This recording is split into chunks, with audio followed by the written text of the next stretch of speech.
जो माणूस महाराष्ट्राच्या सरकारला भिकारी म्हणतो, शेतकऱ्यांना भिकारी म्हणतो, असा माणसांनी महाराष्ट्राच्या सरकारमध्ये असूच नाही। म्हणजे इतके दिवस माननीय मुख्यमंत्र्यांनी आणि दोन्ही उपमुख्यमंत्र्यांनी सहनच कसं केलं। हा अपमान तुमचा आणि माझा फक्त नाही आहे, हा महाराष्ट्राच्या सरकारचा अपमान आहे, हा महाराष्ट्रातल्या कष्ट करणाऱ्या शेतकऱ्यांचा अपमान आहे। भिकारी म्हणता तुम्ही त्यांना।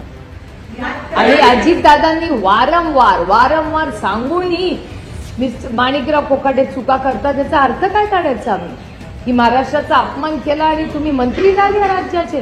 नाही चलेगा ये सर। कृषी मंत्री म्हणतात ओसाडगावची पाटीलकी आहे, मला पैसे नाही द्यायला, आणि इकडे मोठ्या प्रमाणात 4800 कोटी रुपयाचा घोटाळा समोर येतो। हे बघा, एक तर माझी विनंती आहे, आज तुमच्याच चॅनलवर सांगितलं की आज उपमुख्यमंत्री आणि पुण्याचे पालकमंत्री मोठा निर्णय घेणार आहेत। माझी त्यांना हात जोडून विनंती आहे की निर्णय घ्या।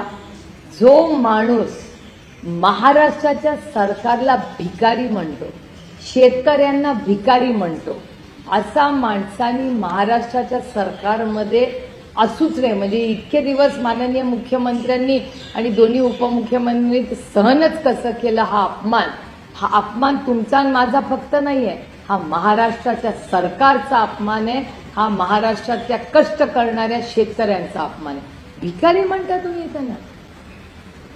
आणि तुम्हाला त्यांना कदाचित हे सोपं वाटत असेल, पण तुम्हाला माहिती आहे की कैलासवासी यशवंतराव चव्हाणांनी जेव्हा या महाराष्ट्राचा मंगल कलश आणला, हुतात्म्यांनी एवढं मोठं त्यांचं प्राण बलिदान दिलं, एवढा मोठा त्याग केल्यावर महाराष्ट्र स्थापन झाला, आणि त्या महाराष्ट्राच्या स्वाभिमानी मराठी माणसाला हे भिकारी म्हणतात?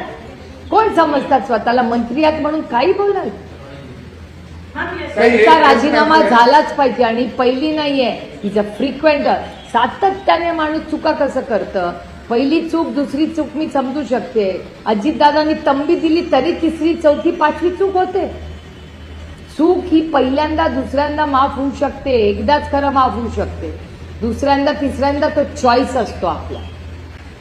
आणि अजितदादांनी वारंवार सांगूनही मिस्टर माणिकराव कोकाटे चुका करतात, त्याचा अर्थ काय काढायचा आम्ही की महाराष्ट्राचा अपमान केला आणि तुम्ही मंत्री झाले राज्याचे? नाही चलेगा ये सर।